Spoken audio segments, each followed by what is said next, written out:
Assalamualaikum warahmatullahi wabarakatuh. Perkenalkan, nama saya Firly Ardiansyah. Saya dari Prodi PAI semester 5.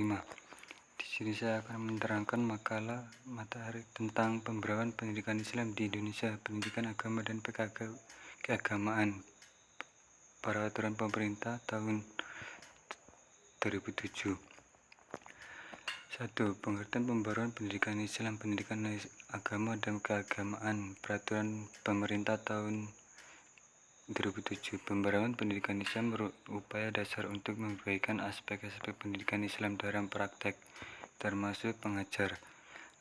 Lahirnya modernisasi atau pembaruan sebuah tempat akan selalu memberikan dengan kemajuan ilmu pengetahuan dan teknologi yang mengembangkan saat itu.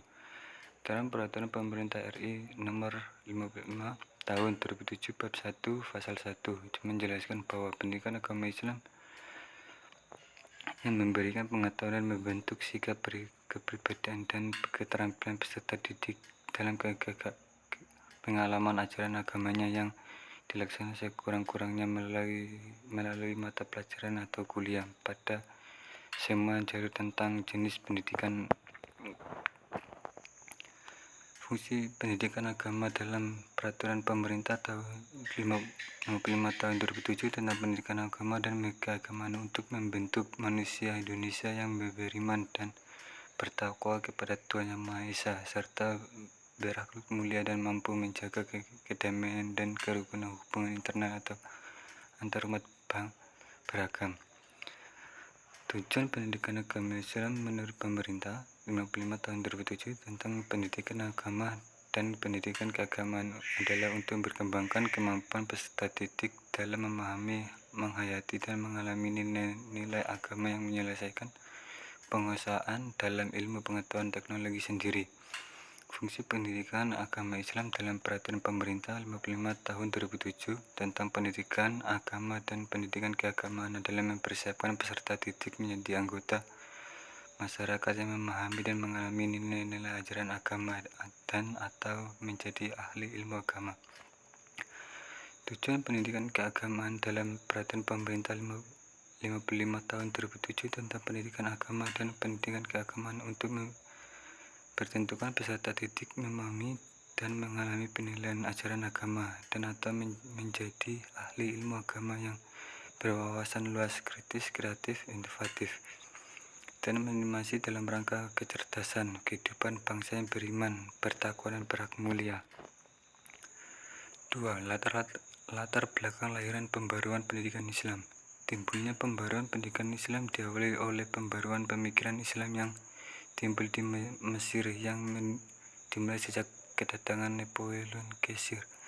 Pendidikan Napoleon Bonaparte 1898 Masehi adalah merupakan tonggak sejarah bagi umat Islam untuk mendapat kesadaran tentang keselamatan keterbelakangan umat Islam. Ekspedisi Napoleon tersebut bukan hanya untuk menunjuk akses kelemahan umat Islam, tetapi juga sekaligus menunjukkan kebodohan mereka. 3. Pola pemikiran pembaruan pendidikan Islam.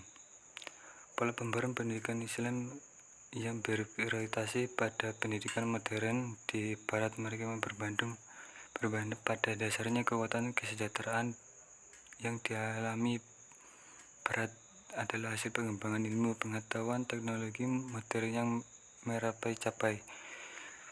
Golongan yang berorientasi pada sumber Islam yang murni, mereka bertarik bahwa sesungguhnya Islam itu sendiri merupakan sumber dari kemajuan yang berkembangkan perabatan ilmu pengetahuan modern.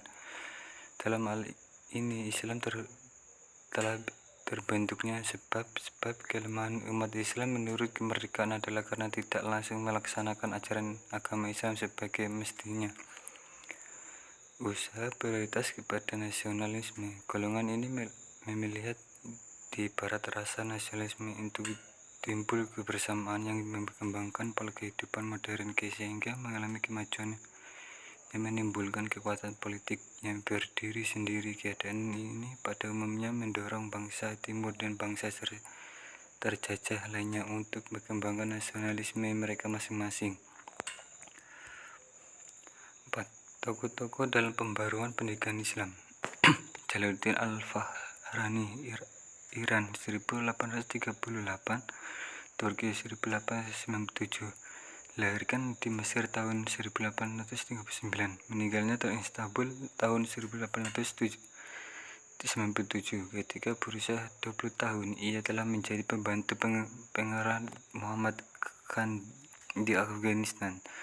Tahun 1864, ia menjadi penasihatan Syekh Ali Khan. Kemudian ia diangkat menjadi Perdana Menteri Allah Muhammad Azhar Rashid Suriah 1835 sampai 1935. Rashid Ridho adalah murid dari Muhammad Abdul yang merupakan murid Al-Jalaluddin Al-Afghani. Ia lahir pada 1895 Suriah. Sesama kecil ia memasukkan ke sekolah madrasah nasional, kemudian meneruskan sekolah dari sekolah nasional Islam. Setelah selesai, ia meneruskan ke sekolah agama yang ada di Tripoli. Dalam yang banyak belajar dari Al-Uratul Mu'usiyah Jalaluddin dan Muhammad Abdul Sir Muhammad Iqbal Punju 1973 sampai 1938. Muhammad Iqbal berasal dari keluarga golongan Penangah dan Punjab dan lahir Sialkot tahun 1837 untuk mengikuti studi. Ia kemudian pergi ke Lahore dan belajar sampai memperoleh gelar kerjaan MA di tahun 1905. Ia pergi ke negara Inggris belajar filsafat untuk Universitas Cambridge. 2 tahun kemudian ia pindah ke Munich, Jerman dan memperoleh gelar PhD dalam bidang tasawuf. Sri Muhammad Iqbal Punjab 1873 sampai 1938. Muhammad Iqbal berasal dari keluarga golongan menengah di Punjab dan lahiran di Sialkot tahun 1937. Untuk meneruskan studi, ia kemudian pergi ke Lahore belajar di sana sampai memperoleh gelar kesarjanaan MA. Di tahun 1905 ia pergi ke negara Inggris dan belajar filsafat di Universitas Cambridge. 2 tahun kemudian ia pindah ke Munich, Jerman dan memperoleh gelar PhD dalam bidang tasawuf. Kemudian dari presentasi ini, terima kasih, semoga bermanfaat.